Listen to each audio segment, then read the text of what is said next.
Zije, Ziyu, Zili, and Zilai were talking.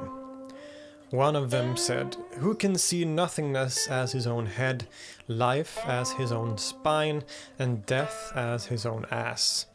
Who knows the single body formed by life and death, existence and non-existence? I will be his friend." The four looked at one another and laughed, feeling complete concord, and became friends. Suddenly, Ziyu took ill. Ziji went to see him, and Ziyu said, "How great is the creator of things, making me all tangled up like this." For his chin was tucked into his navel, his shoulders towered over the crown of his head, his ponytail pointed towards the sky, his 5 internal organs at the top of him, his thigh bones taking the place of his ribs, and his yin and yang energies in chaos. But his mind was relaxed and unbothered. He hobbled over to the well to get a look at his reflection. "Wow," he said, "the creator of things has really gone and tangled me up." Ziji said, "Do you dislike it?" Ziyu said, "Not at all. What is there to dislike? Perhaps he will transform my left arm into a rooster, thereby I'll be announcing the dawn. Perhaps he will transform my right arm into a crossbow pellet, thereby I'll be seeking out an owl to roast. Perhaps he will transform my ass into wheels and my spirit into a horse, thereby I'll be riding along. Will I ever need another vehicle?" Anyway, getting it is a matter of the time coming, and losing it is just something else to follow along with.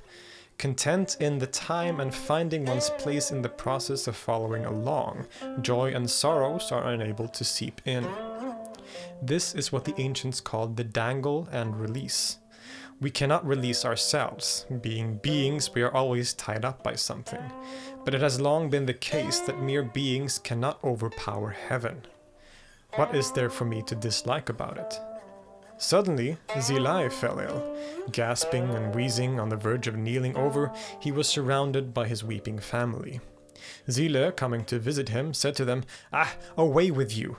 Do not disturb his transformation." Leaning across the windowsill, he said to the invalid, "How great is the process of creation transformation? What will it make you become? Where will it send you? Will it make you into a mouse's liver, or perhaps an insect's arm?" Zilai said, "A child obeys his parents wherever they may send him, north, south, east, or west. Now, yin and yang are much more to a man than his parents. If they send me to my death and I disobey them, that would make me a traitor.